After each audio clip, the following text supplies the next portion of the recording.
Okay, so with loose leash walking, what we're actually trying to do is we're trying to keep the leash loose, just like loose leash walking describes.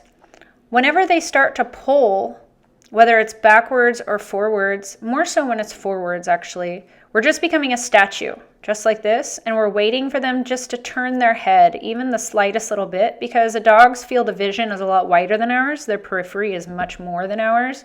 So even if they're just barely turning their head back, that they are able to see you.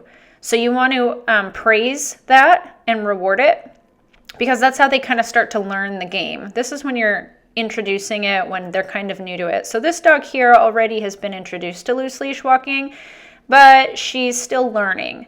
So she gets the game. She knows what she needs to do. She's looking back pretty quickly. But as you can see, when you watch what I'm doing, there's a pretty big delay between the time that I praise her and the time she actually gets the reward.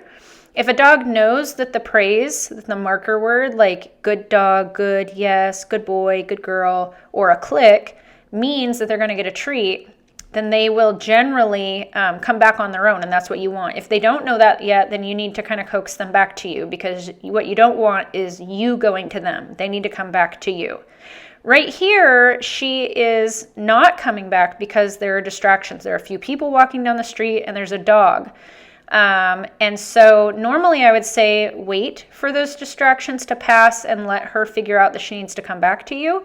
But in the case where, in this case, I wasn't really familiar with this dog, and I definitely wasn't familiar with the other people's dog, so I didn't want to take any chances. I wanted to make sure I got control of her.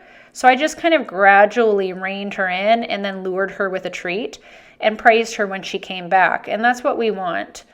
So here again, we're just doing the become a statue, wait for her to turn, say good dog, good boy, good girl, click, whatever, and then give them the treat when they come back to you. That's important. Now, when they stop behind you, you can wait for them in a similar way, but since they're already kind of looking in your direction, probably, it might be slightly more difficult. You can also just lure them with a treat, and that is fine.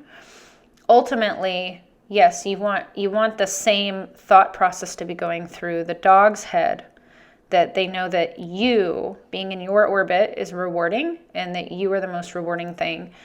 And that they're not going to be able to go where they want to go. In other words, they're not going to get what they want unless they cooperate with you and that you work as a team.